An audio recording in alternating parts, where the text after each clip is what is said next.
Bɛnkɛ di wula. Bɛnkɛ ka ɲina bɛnkɛ jumɛn sɔrɔ ko yɛrɛ. Maraha. A dafa. Ba. A dafa. Marhaba. A dafa. Marhabani. Busɛlɛ. Busɛlɛ. A bɛ bɛɛ lajɛlen fo. Bɛnkɛ o bi kɛ.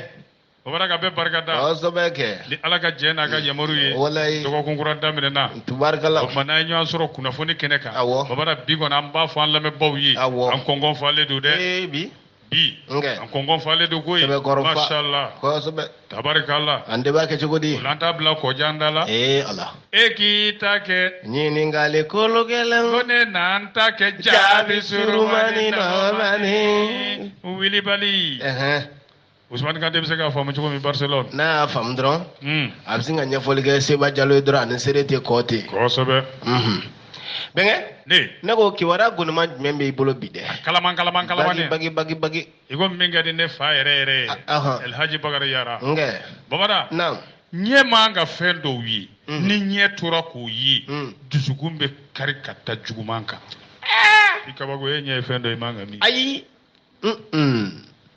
Ko ɲɛ man ka fɛn min ye. Bamada n'a y'a ye. A bɛ se ka kɛ sababu ye dusukun bɛ keleku ka taa tiɲɛni ma. Mɛ ɲɛ man ka mun de ye. Dusukun kelekura ka taa mun de ma. Mun bɔra o la o kow kɛra cogo di bɛnkɛ. K'o bɛɛ ɲɛfɔ ye. Sisan. N den o ka gɛlɛn dɛ. I dun bɛ fɛn ka mun k'i ye. I b'a ɲɛdɔn. Bɛnkɛ fo n'a kɔni kɛra dususuma kɔni sase fila bɛ yan. O don. N'i y'o sɔrɔ k'o ta. Ɲantuma o talen kɔfɛ i fɛ. Kosɛbɛ kɛ. Ɲɛ man ka min n'a y'a ye. A yelen kɔ mun bɔra a la. Dusukun kabinkamina ka taa mun ma bɛn. Ayiwa. I tɛn'o fɔ n ye. Nin ye dususuma ta. Kosɛbɛ. Fariw lafiyalen. Tigi. Mamada. Ɲɛ man ka min ye. Dusukun kelekura ka taa mun kojugu ma. Mun bɔra o la. Kosɛbɛ. E kan t'o ma. Inshallah n b'a ɲɛ f'i ye. Ayiwa bisimila. Kibaru. An ko don.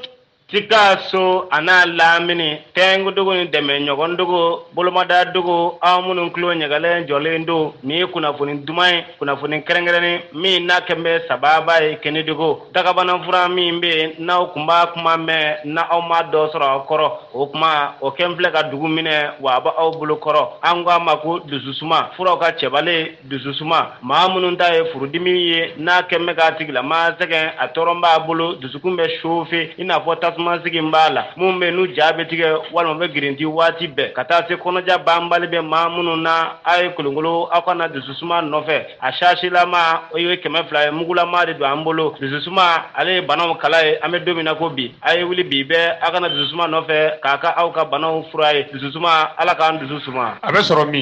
min Mali kɔnɔ ani Mali kɔ kan. Bamakɔ dusuma bɛ sɔrɔ 66 99 14 43. Madame Fofana Fune. Gabon, Libreville, 077 51 82 51. Omar Kida. Mauritanie, 33 15 29 23. Hamadija. Abidjan, Côte d'Ivoire, 09 31 51 01. BBK Les Lions. Abidjan, Yupougo, 07 47 25 15 98. Moussa Tangara. Brazzaville, 05 315 18 18. Papa Silla. Guinée équatoriale, 222 46 27 63. Kassim Thierro. France 06 51 51 66 26. Sirandou Bakar Dramé. France 06 42 46 25 50. Banjugula Moussa Konate. Yuri 78 82 94 47. Youssouf Samassa. Deuxième adjoint au maire. Angola 947 516 527. Oumar Mbaye Diawara. Sénégal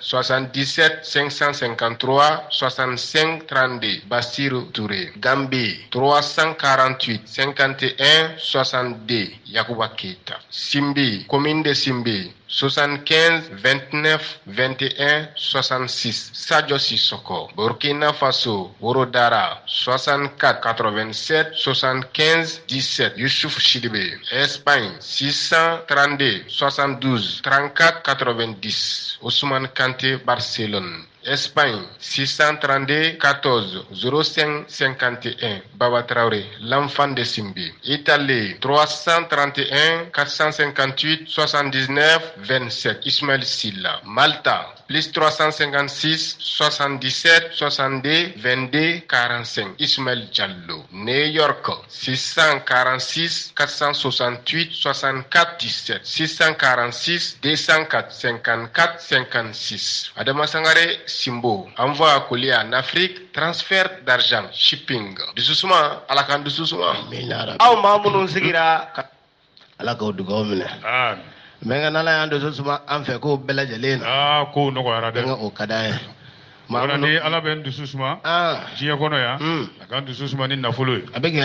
caman awɔ belebele o kɛ n'a b'an dusu suma jɔ don k'a sɔrɔ an bɛ suma 7 in kelen kɔrɔ kosɛbɛ ala ko k'a ka malasaya kosɔn k'a ka kiraba in bonya kosɛbɛ ani silamɛw bɛɛ lajɛlen sallallahu alaihi wasallam an bɛɛ bɛɛ lajɛlen fo a bɛ fo bamanan bi ye dɔgɔkun tile fɔlɔ ye a filɛ nin ye dɛ i kangari min da i ye sa kana hinɛ n na dɛ bi ye dɔgɔkun tile i fɔlɔ b'a dɔn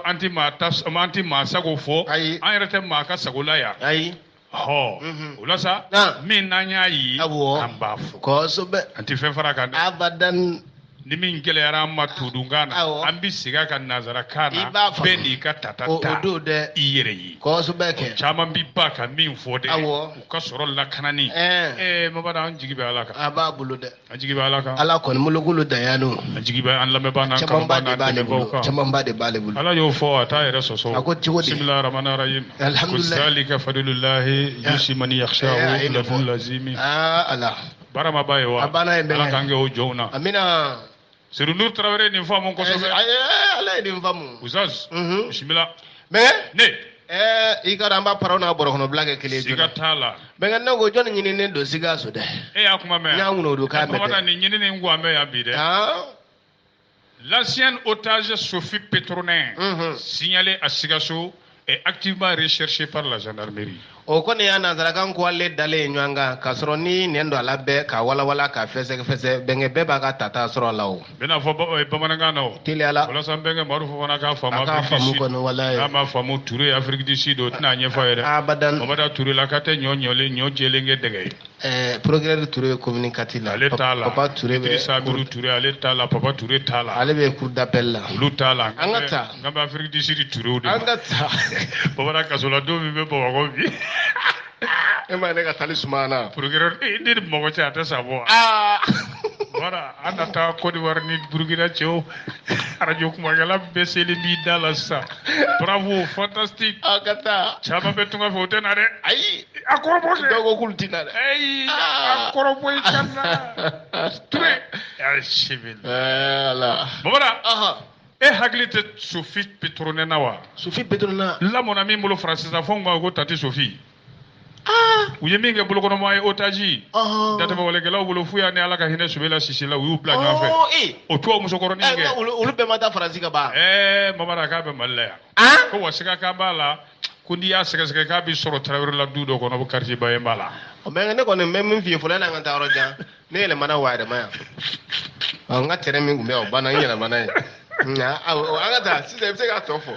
wara k'u taara quartier Bayen b'a lajɛ u b'a ye u kunna Wayɛrɛma kan bɛnkɛ Sikaso ko min bɛ na Wayɛrɛma ni quartier Bayen b'a bila wara ɲininen don gendarmew fɛ koyi kosɛbɛ les républicains Mali de ye nin fɔ i b'a dɔn gendarmew ka ɲɛmaaya so fo Bamakɔ olu de ye i k'a dɔn cika bila message ka ɲɛsin gendarmew bɛɛ lajɛlen ma gendarmew ka ɲɛmaa dan ka directeur adjoint de la gendarmerie k'u ka muso in ɲini kojugu bɛɛ de la bamanan k'a tɛgɛ da ka kana n'a ye gendarmerie ɲɛmaaya soba la Bamakɔ ayiwa a ɲini kun ye mun ye bɛnkɛ muso in sa i k'a dɔn a tun ye bolokɔnɔmaa kɔrɔ ye komi n y'a f'i ye cogo min ko sigakɛ b'a la k'a y'i kun da Sikaso kan o tuma ko yamaru dira gendarmew ma n'u y'a ye Mamadu o k'a minɛ k'a dɛmɛ i ko kɔɲɔ dunan ka taa n'a ye fo gendarmerie ɲɛmaaya soba la nka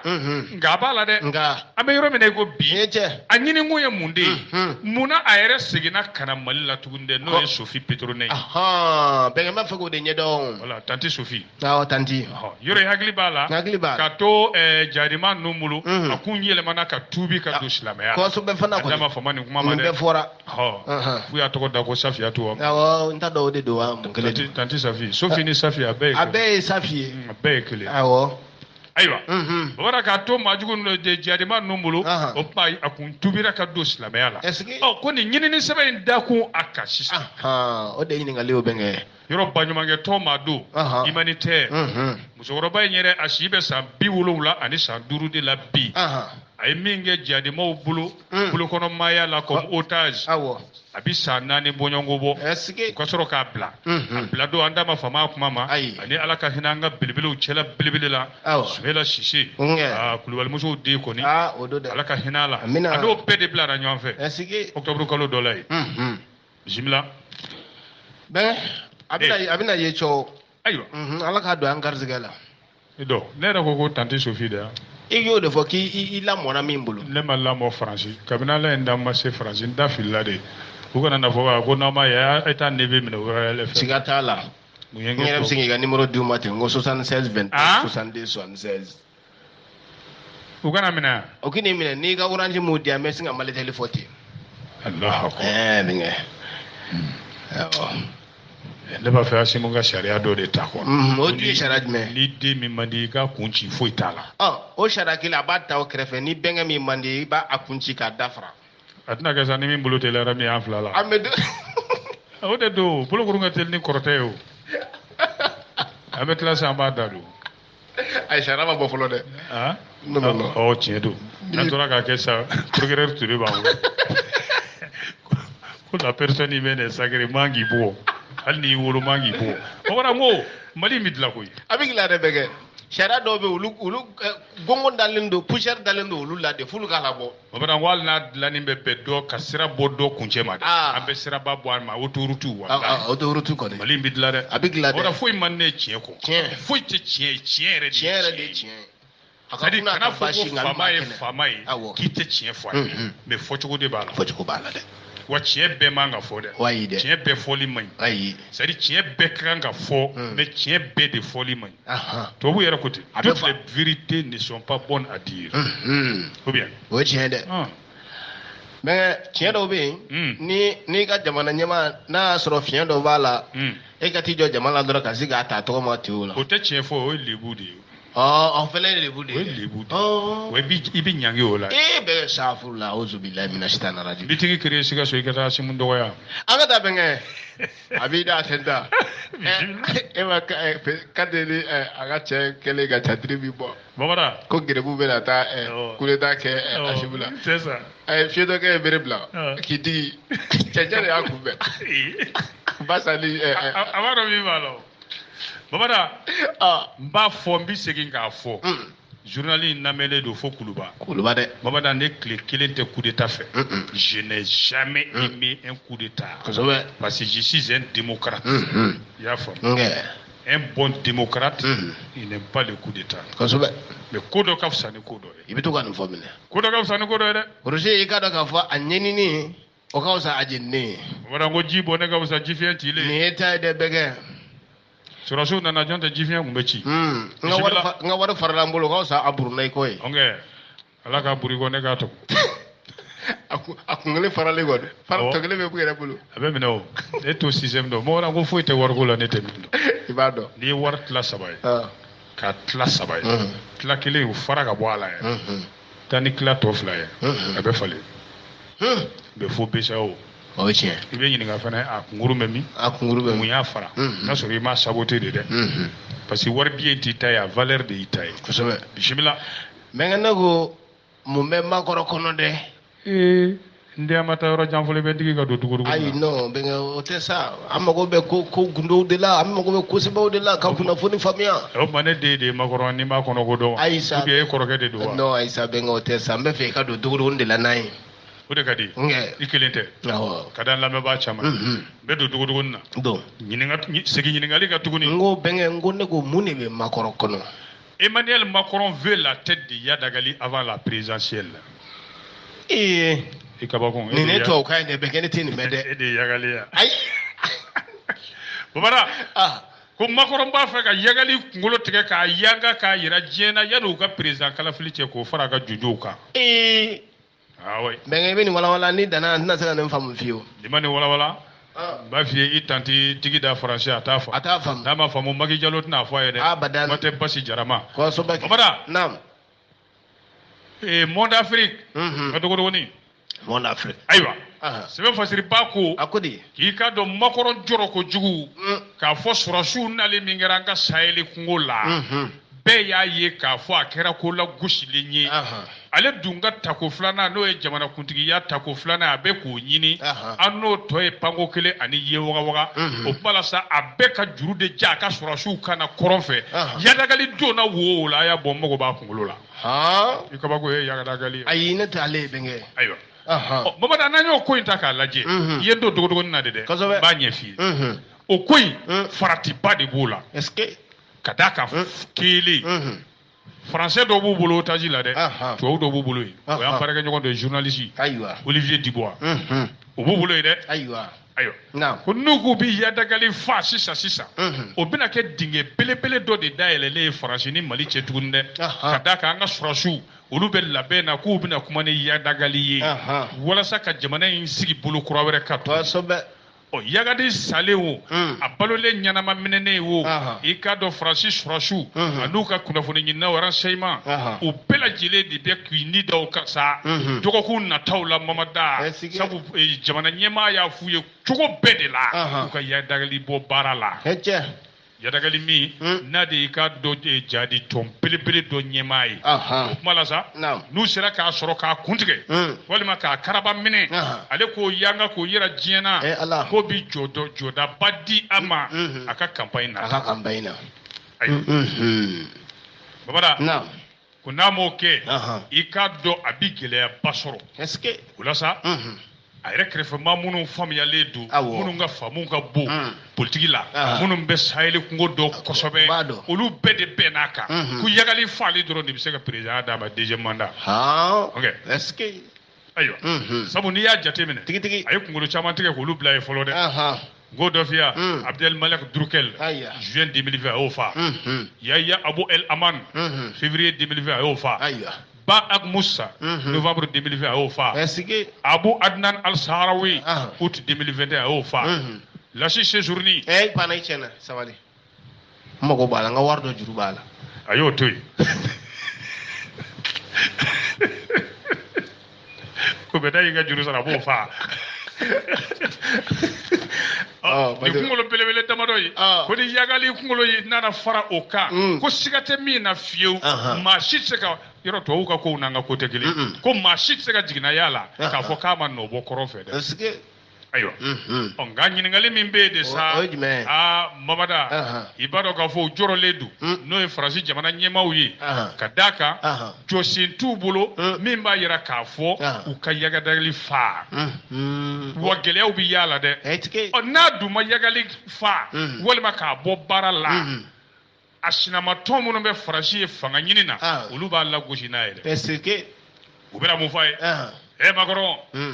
i ka surasi ba 5 de bila ka taa Sahel kungo la ye i bɛ yen depuis san 8 i ma nɔ bɔ dantɛmɛ wale yɛrɛ tɔ juguyara Sahel kɔnɔ ka tɛmɛ i nadon kan a dun bɛ ten de dɛ i b'a nafolo k'a jibi la dɔn ayi n t'o dɔw bɛnkɛ i ye n don dogodogonin kɔnɔ don Faransi ye min don nin jahadi kɛlɛ kɔnɔ san 8 kɔnɔ euro miliyari 8 bɛnkɛ ko n'o converti ko fɔ CFA la dɛ ne t'o da dɔn fo n'an ye karisa bamankɛ ɲininka Musa Kulubali bɛnkɛ o dɔ man di ten dɛ 8 milliards euro fɔ an ye CFA n'o yɛrɛ o chiffre tɛ yɛrɛ o bɛ chiffre ban pewu a b'a ban dɛ i ye 1 milliard o yɛrɛ fɔlɔ égal à 665 000 milliards bɛnkɛ bɛ wari dɔn ni cɛ ni wari a bɛ wari dɔn 665 nin tɛ miiri la sisan n bɛ 600 milliards n b'o kɛ ka 655 an ka k'o dɔrɔn ye 655 milliards multiplié par 8 machine à calculer si tɛ se k'o bɔ Babada miliyari 8 euro wari la k'a ta janvier 2013 opération ma daminɛ Serval la wa dantɛmɛ walekɛlaw ka kɛlɛ ma daminɛ o de la Mali kɔrɔ fɛ wa san 8 o kɔfɛ dɛ jamana yɛrɛ tilalen 3 ye tila 2 bɛ dantɛmɛ walekɛlaw bolo k'o de t'i faamu bɛn ka t'i faamu kelen u tilala u ma da Mali dɔrɔn ma dɛ an sigiɲɔgɔn jamana 2 u ye gosili kɛ yen a kɛra ten Burkina Niger kosɛbɛ o dun y'a ye Serval tun bɛ o taara Barkhane nana o bɛɛ ale ayiwa ko bɛɛ la makɔrɔ bɛ siran min ɲɛ b'a dɔn ale ka kalafili nata ko sabu ni a ma nɔ bɔ kɔrɔ fɛ yanni a ka campagne cɛ ko a sinamatɔnw u bɛna fɔ ko nafolo k'a jibila min donna nin ko la jaabi kunkurunin fitinin k'u b'a lagosi n'a ye. b'a lagosi n'a ye dɛ lagosili ko fana don dɛ. ko siga tɛ min kɔni na makɔrɔ sinaw politiki sira fɛ k'u b'a da dɔn dɛ u b'a dɔn ko euro miliyari 8 de donna nin ko da fɛ wa a bɔra tubabuw ka wari de maralen na foroba kɛsu la. o t'a bannen sa pewu. kelen surasi cɛ 57 de fara surasiw la kɔrɔ fɛ o waati san 8 kelen o kuma makɔrɔ sirannen don nin jaabi fitinin minnu ni nin jigitigɛ ko minnu bɛ ka kɛ n'a ko a bɛ taa campagne na tan k'a yɛrɛ b'a dɔn tigi a tali tako filanan na k'o tɛ kɛ komi i bɛ taa lettre bila la poche la dɛ. nka o de b'a dɔn makɔrɔ sɔmi ka jan a nana banbanjɔ nin kan dɛmɛ ɲini na a sinama belebele dɔn ani min yɛrɛ tun bɛ datigɛdala la dɔgɔkun jan tɛmɛnen Ameriki président kɛ Joe Biden a n'o ma fɔ ɲɔgɔn kɔ ko an da ma fama kuma Sumarenko kɛlɛ Mamadu a n'o ka kɛlɛ ban juma tɛmɛnen n yɛrɛ jɔlen ɲɛna Rome a kɛra Rome. Joe Biden ni makɔrɔ ka kɛlɛ ban e jɔlen ɲɛna. makɔrɔ tɛ anglais mɛ o ko Biden tun b'a fɔ anglais ne de b'a fɔ a ye. o ye kɛlɛ nin ban cogo min na e ka dɔ fɔ a la tan. wayi bɔ Joe Biden ko Mr. Laura you say to Macron the kele is finished. You Laurent. Voilà, Mr. Laurent. Mr. Laurent. Mamadu Mbuya dɔɔnin sa. Joe Biden mɛ ne bonya e ka ne dɔgɔya. A ko Mr. Laurent. Mr. Laurent. Voilà, say to Macron. Say to Macron. The kele is finished. The kele is finished. No mankent. No mankent. I b'o kɔrɔ dɔn. Ko mankan tɛ yen. No mankent. Ayiwa. Ne bɛ n bɛnkɛ feere o. n'an tila journal la n'o tɛ n'i ye feere sisan i b'an lamɛnbaaw jigi tigɛ Mamadu ja o de y'a to Sumarenko kɛlɛ min tun bɛ Faransi ni Ameriki cɛ o kɛlɛ Macron y'i teliya k'o ko ban joona joona ni Joe Biden cɛ sabu Amerikaw dogona tɛ min na dɛ i ye na don dogodogonin kɔnɔ dɛ Amerikaw bɛ kɛlɛ la an ka kɔrɔn fɛ dɛ u tɔgɔ tɛ fɔ ka caya n'o tɛ u bɛ dantɛmɛ wale kɛlɛ la ye dɛ u jɔyɔrɔ yɛrɛ ka bɔ a kɛlɛ kɔnɔ kosɛbɛ sabu olu de bɛ maajugu ninnu ka kunnafoni bɛɛ di Faransi ma a ye taa nin yɔrɔ la u bɛɛ ye renseignement les États-Unis ayiwa Faransi b'a dɔn k'a fɔ n'olu ye jigisɛmɛ yɔrɔ sɔrɔ Ameriki la kɛlɛ tɛ yen tɛgɛ di ɲɔgɔn ma nana o tuma la u bɛna kunnafoni min di olu ma sa maajugu ninnu kan k'o fara jɔnni wɛrɛ ka dɛmɛ kan Algérie fana bɛ tiyo damadɔ minnu d'u ma o tuma Faransi ni jadi maa fɛn fɛn ka d'a a bɛ se k'o fa o hukumu kelen de o cogoya kelen de la dɛ Faransi Al-Sahrawi ninnu fa Durgudel ninnu ni Agu Musa ninnu olu bɛɛ fara nin cogo de la ni Ameriki ni Algérie ka fɛn o kɔnɔna la ni e makɔrɔ ni Algérie aw tɛ kan fɔ e ni Ameriki aw kun tɛ kan fɔ o kɛlɛ banna juma tɛmɛnen kɛlɛ in banna dɛ juma tɛmɛnen Rome komi n y'a f'i ye cogo min yɔrɔ jɛnna ni jamana 20 belebele G20 olu ka tɔnsigi tɛ yen wa walasa ka se ka yadagali fa yanni président Kalafili cɛ Mamadu komi makɔrɔ bɛ ɲɛna min kɔ nin surakakɛ in a kunkolo n'o ye yadagali ye Mamadu k'a sɔrɔ man di sisan dɛ ko sabu n'an ka sɔrɔsi funɛnkɛninw u bɛ labɛn na k'u bɛna sigi ka fɔ kɛ dɛ walasa ka yɛlɛma don taabolo la an ka kɔrɔnfɛlaw la yen lafiya bɛ se ka na cogoya min wa ko i tɛ min kalama n b'o f'i ye Macron a tɛ se ka nin baara kɛ ban ni a m'i jigisɛmɛ Algérie la n'a ye Amerikɛnw ka jigisɛmɛ sɔrɔ ka ban yadagali kunkolo nɔfɛ k'o fara kunkolo tɔw kan Amerikɛnw kɔnɔ olu ka a y'o sɔrɔ ko mais Algérie dun Algérie min ni kasa gomolu ni Faransi cɛ bi a b'u cɛ dɛ yadagali min n'a ye jihadi tɔn sigi ko Ansardine Haidara ka Ansardine ko tɛ dɛ groupe jihadiste Ansardine i y'a faamu Mamadu yanni a ka sɔrɔ k'o yɛlɛma sa k'o kɛ kulu belebele ye GSIM groupe de soutien à l'islam et aux musulmans n tɔgɔnin ka ca sa i b'a dɔn yadagali mɛnna Algérie de kɛn bɛ ka sanji minɛna dulon a kɔnɔ tile t'a gosi san tɛ bi yan ko bɛ dɛ ko de y'a to yɛrɛ i k'a dɔn kabini Faransi wulila Tarabasi wulila 2013 i b'a dɔn yadagali taara i dogo yɔrɔ jumɛn u b'a ɲinina fan bɛɛ Kidali ni kirikirikiri wa Algérie yena do dogodogon de la de benga ngata koy yena do dogodogon na benga nite ni ko welli bon ni mata fonya vete diduma soro aywa nge bon men ɲininkali min de kɛ o la sa yala Macron bɛna Algérie labɔ yadagali fagali kalama wa bɛna Algérie labɔ a kalama ka dɛmɛ ɲini u fɛ wa nin cogo la n'o dun kɛra babada n'u ma Algérie labɔ a kalama n'u ye yadagali fa Algérie ɲinɛ ma ko bi dɔ fara kɛlɛ kan dɛ kɛlɛ min n'a b'u ni Algérie cɛ fɔ Algérie ko k'u ka pankolo kana pan olu ka dugukolo sanfɛ an da ma fama i ye nin bɛɛ lajɛlen fɔ ayiwa mankan wɛrɛ min don n'u cɛ o de ye Macron taar'i da don Algérie ka guerre waati ninnu kumaw la ka lagosi kɛ fo digira Algériens na a bɛ kɛ o de kama Algériens ko bon an ka kabakolo interdit n'a y'i ka avion san an b'a ci pum ok bɛn ka fɔ ka ne jatigɛ ayiwa i jatigɛ ko i bɛ avion kɔnɔ wa bɛn an deli no avion kɔnɔ boliw de la Allahu akbar Ala ka avion kɔnɔ don nɔgɔya ye amina surasi avion ko tɛ dɛ ayiwa bon o dun y'a sɔrɔ an ka colonels fana mamada fiɲɛ b'olu nun na u b'u nun na dɛ Algérie bɔlen kɔ a la yadagali fagali k'o bɛna kɛ bɛnbaliya jugu wɛrɛ ye tuguni Mali ni Faransi cɛ dɛ ka na fara kɔrɔlenw kan sabu tradition maaw i k'a dɔn k'a fɔ siga kɛ bɛ olu fana na k'u ni Rusiw ka sibilankalamatɔ in ko bolonɔbila bɛna kɛ u ni ɲɔgɔn cɛ ayiwa n'o siganaw bɛ yen i k'a dɔn mamada Faransi b'a ɲinina cogo bɛɛ la k'a bɛ yadagali fa o tuma an ka ɲɛmaaw fana olu dun b'a fɛ ka sigi ka fɔ kɛ ni i ka dɔn yadagali ani kufa olu fila négociation bɛ se ka kɛ ni olu de ye walasa ka jahadi kɛlɛ in k'a nɔgɔya kɔrɔ fɛ kosɛbɛ kɔni ayiwa fɛn bɛɛ b'a jira k'a fɔ ko ni Faransi mi cogo dɔ nin na Macron ka deuxième mandat ɲinintɔ n'a ko a b'a ɲini ni yadagali kunkolo ye ko Algérie bɛna dimi dɛ ayiwa ni u ye yadagali fa k'o kuma Mali ye fɛɛrɛ minnu da n'a ye o kow bɛ kɛ cogo di yadagali Macron mago bɛ min na o y'ale kunkolo de ye walasa a ka fɔ ko tiɲɛ na ko Faransi surasiw k'u ye saba kunkolo tigɛ a b'o fara tɔgɔ kan a ka campagne na ayiwa yogo min b'a kɔnɔ o de ye nin e kun bɛ nin kalama ne kun tɛ nin kalama ayiwa bisimila a bɛn ka fɛnba b'a kɔnɔ nka waati bɛ nin k'ale dan campagne bɛna daminɛ olu fɛ waati bɛ nin k'ale dan a ti mɛn bɛɛ n tɛ hakili lajigiya n hakili jigin kow n'u kɛtumaw don o fana ye tiɲɛ bɛɛ Obama ka deuxième mandat n ko Bill Clinton taar'i tɛgɛ da fo Usama Ben Laden ka Sudan a kun bɛ se k'a minɛ a kun bɛ se k'a fa a y'a to yen i ye kuma fɔ Obama ka deuxième mandat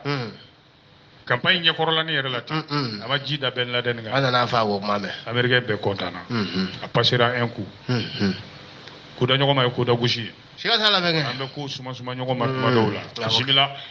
bɛnkɛ ne ko Mali dun kɛn bɛ ka mun de wajibiya dɛ Bafie Mali ye cɛbakɔrɔ ye sa a ko cogo di wajibiyalen o tɛ exiger sa Conseil de sécurité de l'ONU wa 2 points le Mali exige l'adaptation du mandat de la MINUSMA nin kɔni ye nanzaraka ye sa bɛnkɛ an ma foyi mɛn nin na i ta ɲama ye k'a walawala bamanankan na sa an ka se k'an yɛrɛ sɔrɔ ko Mali ye min wajibiya sisan o de ye diɲɛlamini tɔnba sɔrɔsi minnu b'anw fɛ yan ko k'u ka baara cogo yɛlɛma k'a bɛn ni kɛlɛ cogoya ye kɔrɔ fɛ hɛcɛ an ka jamana gafeba de ye bɛnkɛ bɛ nin tɔ fɔ ko n'i danna an bɛ to kun banna ka si n'a ye l'essor ɲɛtaga ala k'a nɔgɔya ye ayiwa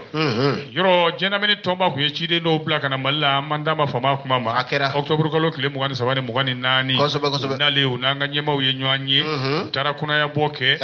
tɔnba yɛrɛ ɲɛma ye n'o ye secrétaire général des nations unies tɔnsigi min kɔni tɛmɛna sa i k'a dɔn an ka ɲɛmaw n'u cɛ u ye kunnafoni yɛrɛw de sɔrɔ u ka tile fila taamani dɔrɔn na an fɛ yan u ye ɲɛfɔli sɔrɔ dɛ o b'a sɔrɔ ayiwa mɔgɔw ma kun bɛ kɛnɛ kan ye da donna kuma caman na dɛ politiki sira lakana sira baɲumankɛ sira adamadenw ka hakɛ sira baɲumankɛ sira i b'o dɔn a ye n t'o dɔn humanitaire o y'an ka tɔn ye c'est comme misali la sisan maliyɛn fɛn fɛn bɛ Amérique olu bɛɛ k'u bolo fara ɲɔgɔn kan k'a di e ma voilà des droits humanitaires k'a di e ma k'a di ne ma mais n'o kɔni kɛra i fari tɔ bɛ foni dɔnkibari fɛ dɛ awɔ donc waro fe wa mais benga ni malien fe sigindo États-Unis benga o bega fara nyonga saka ta war be fara nyonga ta ja Adama Sangare Simbo masisa Simbo era be do fara ale ga singi itoy ale era bala sa Simbo ga singi itoy dara ko ci e masisa ya fama abe chesir di me ka dongi barlo ko wala mange tondo sila amara sibil abanu bega la je dron ube ku ga namflo jaga ka be fara nyonga di Simbo wa Simbo ko chima ali kona te jamba benga no kera sandro dongi bari fara be fona fe ibe wala ça dépend de quoi encore fo adito ma nugo ngankale ala lante don war blade o de be ninga wala nu man blanga ngale ya be ga msa war ba chiga de ma ke ba aw nyina je ke be kila ka fo ke be batu awa ya americain de mais moi je suis américain anga tane kuna fo akai ibaro malika la sigi de min be jina mini tomba yere sokono ye no ye le représentant malien Nations Unies ambassadeur et représentant permanent du Mali aux Nations Unies ibato ko do Issa Konfuru akele ko ka foli di jina mini ci tomba ci ka ci do masa nale en faire ako ko awere nana min banga gele yalla mi ambe degu min ngoro dongo do dogokun kalo nabi ka juguya ka taa fɛ caman ɲɛ fɔra ye sa a ko an ka fanga furancɛ fanga ɲɛma colonel Hashim a n'a ka chef de gouvernement Shogel yɔrɔ olu bɔra k'a tɔ yɛrɛ bɛɛ ɲɛfɔ aw ye lakanabaliya bɛ cogo min na bi dongo don u bɔra k'o fɔ ye hali n'a sɔrɔ cɛsiriw bɛ ka kɛ surasi camanba de bɛ yen kabini 2013 o bɛɛ la lakanabaliya bɛ ka walakata de an ka lasigiden sa a ko fɛn min kɔni bɛ yen a bɛɛ ɲɛfɔra aw ye fagali cɛjugu minnu bɛ kɛla an ka sigidaw la villagew la maaw bɛ bali ka taa sɛnɛ kɛ maaw bɛ bali ka t'u sagona yɔrɔ la duw bɛ jeni duguw bɛ jeni baganw bɛ gɛn ka taa maaw bɛ fa cogo cɛjugu la o dun bɛɛ la sɔrɔsi min bɛ yen aw yɛrɛ tɔgɔ la ba yirigado faransi tɔgɔ la ba duuru o gɛlɛya de b'an kan dɛ gɛlɛyaba an ka ambassadeur a kumana koyi a bɛ kuma a ko bi o tuma maliyɛnw bɛ mun wajibi sisan aw kan a jɛɲɔgɔnw kan o de an bɛɛ ka fara ɲɔgɔn kan walasa Mali ka basigi sisan tɛmɛ walekɛlaw ka kɛlɛ Mali dɔrɔn tɛ dɛ hali u b'an ka lamɛnni dugu minnu jamana minnu na ka t'u tarabaso fo yen ka t'u tarabaso fo togodaw la duguba kɔnɔna dɔrɔn fo togodaw la k'o dun tɛ se ka kɛ fo aw ka sɔrɔsi minnu bɛ anw fɛ yan an b'a wajibi aw k'o ci de d'u kɔrɔ o de ye mandat ye o de bi bɛn Mali ka taabolo ma bi maliyɛn bɛɛ hami o de ye bi basigi ni lafiya tradition ka hami o de ye bi o de y'a to ni lakana sabatira sisan an bɛ sɔrɔ ka jamana jɔsen sariyaw kolo don k'olu sigi ka bɛɛ wele walasa kalafili jɛlen kalafili nafama bɛɛ bɛ sɔn min ma o ka se ka kɛ n'o kɛra ne yɛrɛ bɛ candidat don ko wajibi an ka tɛmɛ o sira ninnu fɛ o bɛ kɛ dɛ awɔ wajibi an ka tɛmɛ o fɛ ko sabu ni jamana b'a basigi kalafili sanumanw ka se ka kɛ jɛlenya la laadiriya la k'an bɛ jɔrɔ mun na yanni kalafili cɛ walima kalafili kɔfɛ kɛlɛ maa min t'o kɔlɔlɔ hakɛ yɛrɛ sɔrɔ o kana na n'an sɔrɔ dɛ ala k'an kisi o ma dɛ o yɔrɔ tɛ gafe kɔnɔ dɛ ayi dɛ Côte ta dogora ma la ayi a don ko ne bɛnkɛ Batinɛ Kɔnte bolila k'i dogo li jukɔrɔ Côte d'Ivoire ta le 11 avril ne de ye n bɛnkɛ ye 2011 o y'a sɔrɔ i bɛnkɛ bɛ yan ne ye Batinɛ Kɔnte n tɛnɛmuso ka dilan jukɔrɔ fo ko fini kɛ k'an datugu marakakan na fini ma bugun kan fini ma bugun kan ko fini biri n kan fini biri n kan wala fana ma biri n kan a Batinɛ ja yɛrɛ jitɔ kɔrɔ de o ne tɛ jigi la ye fɛn min ye kalafiliw ye sa an ka ambassadeur Issa Konfuru a ko gouvernement bɛ cɛsiri bɛɛ la a b'a labɛn cogo bɛɛ la walasa kalafili tɔnba kelen ka sigi an b'a la kalafili sɛbɛnw ka fɛsɛfɛsɛ k'u jɛya maa minnu n'olu ka sɛbɛnw ma dafa k'u ka sɛbɛnw d'u ma joona joona o tuma la kalafili sariya yɛrɛ o bɛna taa wasabulo fɛ ni Ala ka jɛ ko Mali b'o baaraw la kosɛbɛ cɛ o tuma cikan min bɛ n da ka bɔ n ka ɲɛmaaw yɔrɔ ka fɔ aw ye o de ye nin ye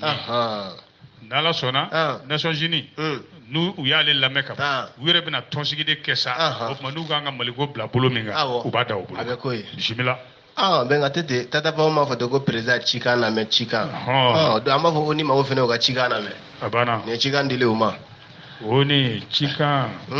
maliyɛnw ko ka cikan f'i ye a bɛ kɛlɛ bannen de fɛ sisan u y'a mɛn o bɛɛ ka taa ka dɔgɔ jɔ fo Moti ba kɔfɛ Mawura ne bɛ Mali kɛlɛ bannen sɛfan den 2 dɔrɔn ye na chefan den kele o kele million kɛmɛ ko kuma tɛ fɔ a la mais ko sɛ bɛ sɔrɔ min chefan a chefan chefan a chefan bɛ sɔrɔ min chefan couleur jumɛn de don chefan dugujima binkɛnɛlama awɔ chefan nugujilama awɔ kelen ani chefan nɛrɛmuguma kelen parce que bilenman bɛ yɛrɛ bolo kaban dans sɔgɔ o ye vert jaune rouge chefan bilenman bɛ kaban bɛnkɛ ni million kɛmɛ ko kuma b'a la o t'an kɛɲɛ o chefan dugujima ko ne delila ka baara kɛ président de miliyari 2 a ma wari sara o da ka di la o la n'i y'o sɔrɔ tuma min na n bɛ sɔrɔ ka tori nun kɔnɔ si ɲini tori nun kɔnɔ si ni kɛlɛ banna pewu est-ce que ne ye soma ye dɛ tori nun kɔnɔ si bɛnkɛ tori nun kɔnɔ si a bɛ tobi lɔgɔ min na o lɔgɔ tasuma bɛ don ni min i b'a dɔn tasuma ladɔn an ka yan bila yɔrɔ yiri ladɔn bɛ yen an bɛ yan bila tasuma ladɔn kɔnɔ o ye jahanɛmɛ kɔnɔ fɛn a musakaw ka ca tasuma ladɔn kɔni bɛ kɛ o tɛ diɲɛ kɔnɔ o bɛ jahanɛmɛ de kɔnɔ ala ka kisi o ma ne ma d'a la ne Asimu n'a ka cɛdenw bɛ se a saraka kɔrɔ quoi n'o tɛ n'u ye nin fɛn saba sɔrɔ ka jɛ ayi maa si tɛ ka saraka de kɔrɔ an bɛ taa dɔnnibaga yɛrɛ fɛ yen e kelen tɛ dɔnnibaga n'u t'a yɔrɔ dɔn u ka wari di yan ne b'a yɔrɔ dɔn u bɛ na n'a ye e yɛrɛ bɛ se k'a ɲini Mamada n'u ma taa ɲini fo Australie i ka fɔ ma tu n bɛ taa n dogo Adama Sangare fɛ Australie bisimila bɛnkɛ ne ko jɔn ni wɔsira juma don dɛ e y'a kuma mɛn Isa ka o ji min kɛ e b'a fɔ jɔn ni wɔsira wa awɔ Isa ka o ji a y'i show le vendredi cogo di n bɛna ɲɛ f'i ye wala bɛnkɛ challenger de y'a fɔ challenger o yɛrɛ b'a dɔn a don kiriso falen kun don jama la funteni kun bɛ yen a ka bon hakili ma Allah kiri tigilamaw u ni Isa ka o ji min karilen ɲɔgɔn na ye ayiwa jamana ka bolo kan sa n'o ye ministère public ye parquet cɛ 2 kun bɛ yen n'o ye magistrat 2 ye Mamadi Tunkara ani Bokom procureur yɛrɛ nana fara olu kan sa olu dafa o ye procureur jumɛn Idrissa Amidou Touré communicateur jɔnni mun jɔlen b'u ɲɛ k'a sɛgɛsɛgɛ sɛgɛ kɛmɛ min na o de ye Isa ka o ji Mamada k'u ye walanda k'a kun ye dɛ procureur Touré ministère public kun b'ale de bolo a y'i banba Isa ka o ji min ka cikan bilalen dɔw de la bɔlɔlɔ sira fɛ a ko Isa ka o ji min ka taabolo n'a ka fɔtaw k'u ka jan ɲɔgɔn na i ko jɛgɛjala ni baji réseau kan ko dɛ ko yugubali la dɛ ni yugubali yɛrɛ tɛ ni fanga bonyabaliya tɛ ko ka o ji min tɛ se ka balo procureur Touré ko tɛ communicateur ɲɛma a ka sɔrɔ ka ɲininkali kɛ ka o ji min na a ko ka o ji min est-ce que kunkolo ɲagami ma deli k'i minɛ ka tɛmɛ tubabukan na le procureur de la commune a posé la question à Kaoujim s'il n'a pas des antécédents psychiatriques n ye fɛn fara kan a ko est-ce que ka kɛnɛ Kaoujim tubabukan na est-ce que vous êtes sain n ye fɛn fara kan ale ye kuma bila Sibiti Tunkara y'a ta a ko ale ma siga la fiyewu ŋaniya min bɛ Kaoji min na dɛ o de ye ka transition halaki ka tiɲɛ procureur Touré tila ka kuma ta tuguni ko wa k'a ka kumaw de sigilen tɛ ɲɔgɔn kan n'a ko cu bi a b'a fɔ casi o kiri ninnu kumaw nana da ɲɔgɔn kan ten sa ministère public n'u y'a ye k'a fɔ Kaoji ka kuma ninnu tugu wuli kumaw de don k'olu bolo dɛ sira wɛrɛw kun bɛ yen a bɛ se ka tɛmɛ sira minnu fɛ a ye cikan min fɔ k'a lasi Sogɛli ma ko sabu wasabulo ɲɛma danga 4nan de don o la procureur Touré sɔrɔla ka mun fɔ ko Kaoji min ka nin kiri dɛ k'ale b'a filɛ kalan kiri de ye k'a lakalan purement pédagogique k'an b'o kiri in de la o an b'o de la dɛ ko dossier purement pédagogique procureur Touré ko ten waati min na minnu ko Kaoji min minɛna ka sɔrɔ a y'a da sago n'a hakilina de fɔ ko minnu y'o fɔ dɛ procureur ko k'an tɛ taa kalan bulon kɔnɔ sa wa an ka taa kalan bulon kɔnɔ a ko Kaoji i yɛrɛ minɛ arrête stop Danti Touré y'o fɔ a ɲɛ kumunen ka sɔrɔ ka jigin politikimaw yɛrɛ kan a ko ale bolo dɛ ko fasoden jugu tɛ yen ka tɛmɛ politikiman ninnu kan Touré ye nin de fɔ il n'y a plus apatride que les hommes politiques ko nin tɛ Kaoji min ka kiri ye dɛ nin ye politikiman bɛɛ ka kiri de ye nin ye nkalontigɛla bɛɛ ka kiri de ye procureur Touré ko Touré kumana don dɛ a bɛ kuma Babara ko Touré y'o fɔ yɔrɔ min tɛgɛrɛ tɛgɛrɛ fɔ ko jugu salle kɔnɔ fo ko n'u ma tɛgɛrɛ fɔ dabila k'u bɛ salle ko vider tellement jama ye tɛgɛrɛ fɔ wallahi tɛgɛrɛ fɔ te o ka to ten a ko anw bɛ yan anw tɛ fanga servi o anw bɛ ka sariya de ka baara kɛ awɔ kɛ sɔrɔla ka taa ɲɛfɛ a ko Kawujimi i t'a fɛ ka Sogɛli ba wuli dɛ i t'a fɛ ka Sogɛli jugujugu dɛ i b'a fɛ ka jamana yɛrɛ transition yɛrɛ de jɔ sen jugujugu ka jamana yɛrɛ ba wuli o de y'i ŋaniya ye ala o ma ɲi dɛ ko sabu i bɛ sama-samali min na fanga nɔfɛ o misali ye jumɛn ye i ko Mali bɛna kɛ Somali ye ko Mali commencera ka kɛ Somali ye ko nin bɛɛ ye kuma jugu de ye e na ko Touré ye M5 to ye a surula M5 fana kan a ko cogo di il tacle le M5 RFP hɛcɛ a ko parquet m'u jɔ u jɔyɔrɔ la M5 ka taabolo juguw la ko IBK y'a to aw k'a kɛ aw sago la ko mais ale tile la a tɛ kiti ayiwa est-ce que awɔ ko i b'i tilen de ka sariya la batu walima i b'ale Touré jɔlen sɔrɔ i ɲɛ belebele ka sɔrɔ ka faamu ni lamɔ k'o leçon dili daminɛ a kan ka di dɛ n'a ma kɛ ten a ma ɲi dɛ bɛɛ kɛ yɔrɔ e tun tɛ kɛnɛ kan ne tun tɛ yen e Kawujimi ka vocal dɔ mɛn kiri in na ayi e tun tɛ yen ne tun tɛ yen yɔrɔ an lamɛnbaaw tun tɛ yen ayi kuma minnu bɔra Kawujimi yɛrɛ da salle kɔnɔ n yɛrɛ jɔlen ɲɛna n bɛ segin a kan i yɛrɛ jɔlen ɲɛna n tun bɛ yen o Jumadon Jumadon tɛ de Jumadon don kɛ Juma de don ne ko Jumadon a kɛra heure jumɛn na bɛnkɛ 14 heures a banna heure jumɛn bɛnkɛ an ye min kɛ an ka taa bɛnkɛ an bɛ kun ɲɔgɔn na o procureur ma Kawujimi minɛ ne yɛrɛ bɛ minɛ yan a banna heure jumɛn wa a banna heure jumɛn a daminɛ 14 heures o faamu na mais a banna heure jumɛn bon n den et puis hali ka Jumadon dɔnkibaru kɛra kɔni n bɛ ka jate minɛ a bannen heure ni dɔnkibaru la et puis kan ka taa min ta Bamakɔ ni Sikaso cɛ hakili b'a la ayiwa o kɔni ye ɲɛtugu ka yɛlɛ hali ni miki de don bɛnkɛ miki tɛ dɛ datugu bɛ n bolo n'i ye ɲɛtugu dɔrɔn mana ɲɛ yɛlɛ hakili bɛ yɔrɔ min na n bɛ se o de ka Faransi taga bɛɛ bɛ kɛ ten de e bɛ taa Faransi hakili la de la ka taa Babara Kawujimi ye mun fɔ a ko di procureur y'a ɲininka ko an ye nɔminɛ minnu fɔ i ka nin ye k'i sɔnn'a ma wa ko cogo di i b'a dɔn tribunal ɲɛmaa yɛrɛ tun ye muso dɔ de y'a don Madame Jara Fatumata Sidibe muso gɛlɛn k'a fɔra k'i nɔ ye ko minnu ye k'i jɛna n'u ye wa a ko non non non Kawujimi y'o de fɔ non siɲɛ 3 pour que i ka dɔn tun bɛ yen a ko k'u b'a fɛ k'ale nɔ minɛ politique hakilinaw de la ayiwa président y'a ɲininka k'i bɛ to ka bɔ ka kuma minnu vidéo minnu fili bɔlɔlɔsiraw kan a ko cogo de la a ko oui ko hali Sogɛli yɛrɛ b'o kɛ o ko hali Sogɛli yɛrɛ b'o kɛ ko hali Sogɛli yɛrɛ bɛ publication kɛ vidéo ayiwa i sera président tribunal ɲɛmaa y'a ɲininka k'an tɛ Sogɛli ka kiiri la dɛ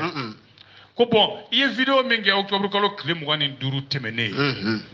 f'i ko a vidéo la a ja la ko Sogɛli bɛna gɛn k'i y'o kɛ i m'o kɛ Kawujimi ye min fɔ o yɔrɔ la i b'a dɔn a ko n b'a fɛ k'o vidéo de ye fɔlɔ pour que n ka da la ni n y'a fɔ walima ni n m'a fɔ n b'a fɛ k'o vidéo ye fɔlɔ quoi aw b'o seko yira a la président ko a ma ko vidéo ma don dossier la Kawujimi ko bon ale ye fasoden de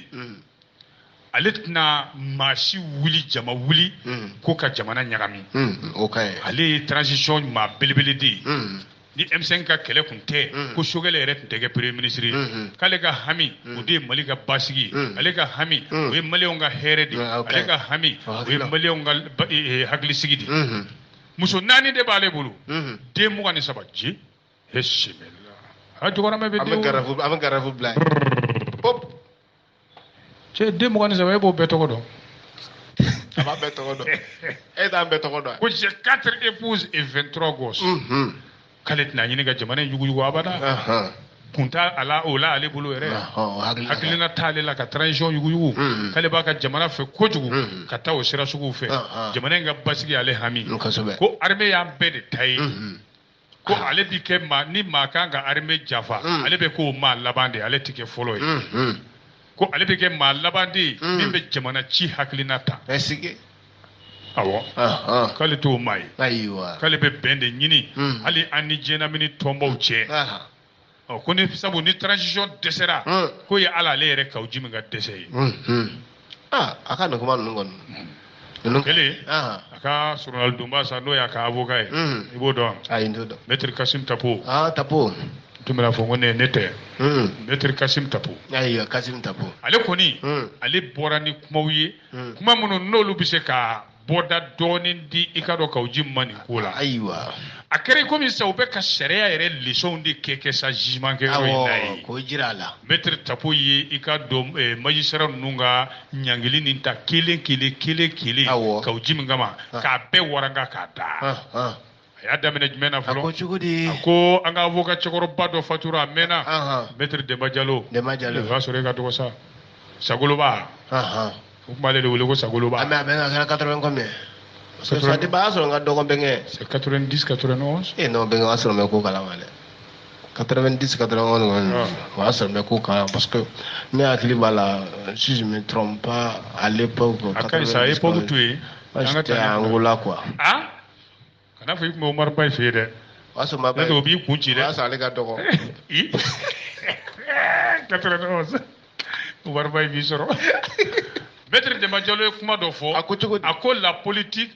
quand la politique entre par la porte les droits sortent par la fenêtre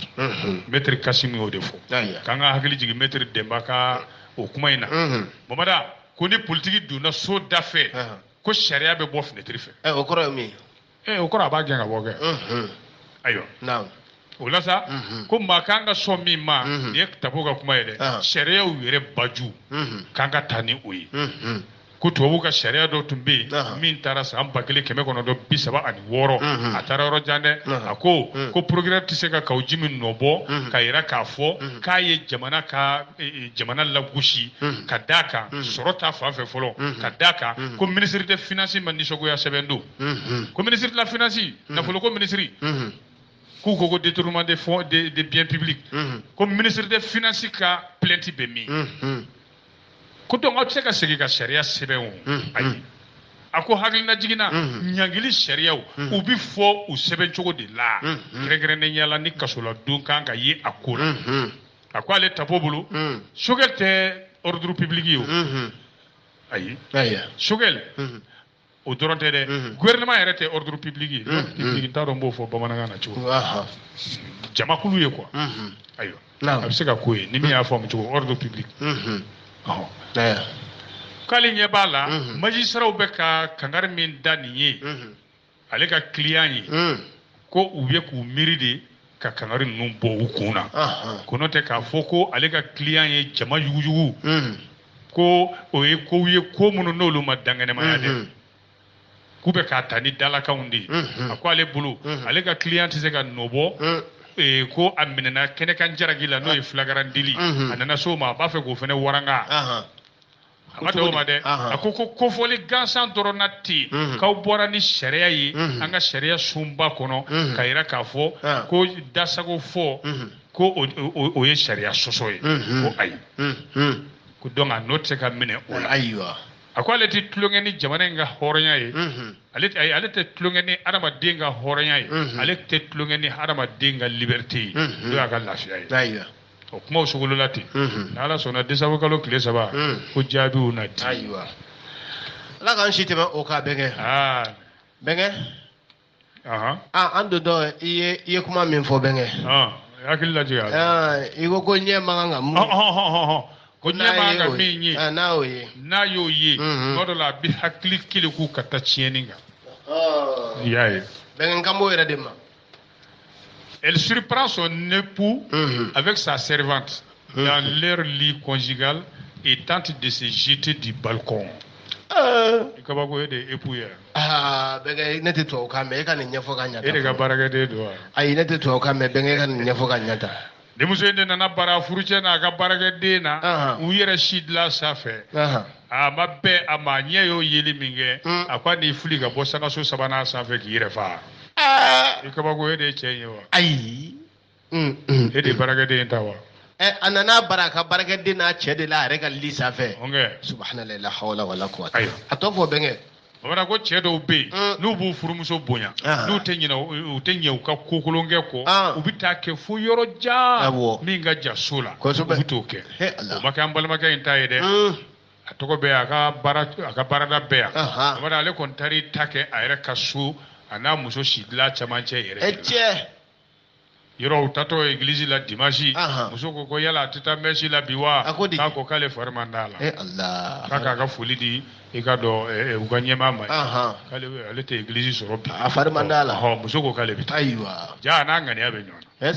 muso de taara église la sa mamada ka taa sɔrɔ ja prêtre min tun bɛ i ka dɔn messe kɛ a don ale fana fari kun man d'a la donc messe kuntagala ma jɛnya muso seginna ayiwa muso ko ale na segi ka t'i reposer so sabu san laban ɲɛnajɛw y'ale sɛgɛn kosɛbɛ muso de n'ale se so wada ka sibon dayɛlɛ yɔrɔ min ninnu hakilila tigɛlen don ko muso tɛna fɔ nin waati in na muso kɔnna ka na ninnu fila u lafiyalen dalen kulukutu i ko ntumu a kɛra baara daga wulila sunkalama ye muso ye fan bɛɛ kɛ sɔ nin ma a b'a k'a ye ka taa muru ta ko f'a ka barikaden sɔ k'o fa sigiɲɔgɔnw nana minɛ a y'a minɛ ka muru bɔ a bolo o ɲana walasa k'o kɛ bɔn kun ka bɔ sen kan n'a ye fɛn fɛn sɔrɔ a b'o ci a mana fɛn fɛn sɔrɔ a b'o fili cɛ ma a bɛ kurun fili barikaden ma ka siège ta o wɛrɛ b'a ko fa wuli mɛ ma a bɛ ka jugu ni fa ye muso ka keleya bɛnkɛnti bɛ maa si ma sɛbɛn fasiriba ko sabu ni muso y'i miiri n'i y'u san 18 de ye furu la o ye dɔ kɛ ko cɛ y'ale jigi tigɛ dɛ a y'a tigɛ maaw nana la sabali sa k'a deli u b'a deli o bɛɛ la cɛ b'a dɔn maa sugu min don muso cɛ bɛɛ b'i furumuso dɔn o bɛɛ bɛ taa dɔn e ma ye ne bɛ i ba jɔ dɔ dɔn wa an ka taa ni gafe ni ne jɔ dɔ ɲɛ la ye dɔrɔn min b'a kɔnɔ an ka taa an y'a ɲɛkiliba in bilen an ka yan bila k'i bolo don a da kɔrɔ an ka yan bila a jɔ dɔn an b'a fɔ ja cɛ sɔminen don cɛ b'a dɔn muso sina k'i sigilen to ten u bɛ kuma fɔ ka ban na sigiɲɔgɔnw nalen don ka boli tei ka taa baliko minɛ dɔrɔn k'a b'i fili ka jigin cɛ y'a cɛ a cɛmancɛ ma k'i fili ka bi min duguma kɛ étage sabanan 3e étage k'i yɛrɛ fa subhanallah yɛrɛ fa a tun bɛ fɛ k'a yɛrɛ bɔ étage sanfɛ ka bila ka yɛrɛ fili ka jigin ka ci ko ji cɛ y'a minɛ a t'o fɔ bɛnkɛ Allahu akbar u y'a minɛ sa k'a lasabali a ka sabali a kana yɛrɛ fa su tɛ kisi dogo k'u t'a la don bon kɔnɔ ka datugu wa cɛ ko ayi ko n'a y'o kɛ a bɛ fɛn dɔ ta k'a yɛrɛ sɔgɔ a y'a to ma o ɛsike bɛ k'a deli ayiwa sɛbɛn fasiriba ko a sɔnna delili ninnu ma sa wa a ma sɔn sa wa a bɛna segin yɛrɛfa in kan sa wa a tɛna segin a kan sa wa ko maa t'o dɔn dɛ nka sɛbɛn fasiriba ye ɲininkali kelen de sɛbɛn lamɛnbaa bɛɛ la sa a ko yala o cɛ filɛ ka muso bali a yɛrɛ fagali la cogo min na tan sabu ni cɛ tun bolo y'a jɛ dɔrɔn ɲama muso sara ou bien ni cɛ kun ma sɔn min dɔrɔn ɲama a yɛrɛ fa ko cɛ filɛ k'a kisi saya min ma o ko yala a bɛ nin miiri o la ka yafa cɛ ka nin ko kelen in na wa u ka sɛmɛni u ka diɲɛnatigɛ ye wa o tɛ ɲininkali kelen an t'o ɲininkali kelen bila yala ni muso kan ka yafa cɛ ma walima ni a tɛ yafa a ma a kan ka min kɛ n'an y'o baro kɛ foyer kɔnɔnaw la an tɛna ɲɔgɔn faamu siga t'o la bi ne yɛrɛ taara fɛnkɛ Lyon foyer la an b'a baro kɛ i bɛ taa sigi o la wa ne ka terrain ne bɛ avion min ta i bɛ taa sigi o avion na wa n'i sera Lyon i b'a wasali fo n ye a wasali denba a b'a bɛɛ fo bɛɛ kɛ ka Umu Diko fo Paris a b'a fɔ ka Diko babara ka ne yɛrɛ ka gorobinɛ fo Paris an b'a fo Deisar Sɛbɛla Ba ni Burama Ba an b'u bɛɛ fo an bɛ Deisar fo walahi bɛnkɛ o tɛ dan sigi bi t'a la ni Ala ka jɛ babara ni Ala ma baasi kɛ inshallah sini nɛgɛ ɲɛ 17 n'o taara n gosira teliw an bɛ ɲɔgɔn sɔrɔ nin kɛnɛ kelen inshallah n'Ala ka jɛ hakɛto b'o la sallallahu alaihi wasallam merci lamɛn radio Ural FM konkan fɛ bi aw tulo garisɛgɛ kɛra min ye o kɛra nin ye Mali kɔnɔ a n'a kɔ kan an n'a fɔ ko ka an na aw bɛɛ don nataw la radio Ural FM konkan fɛ hakɛto b'o la sallallahu alaihi wasallam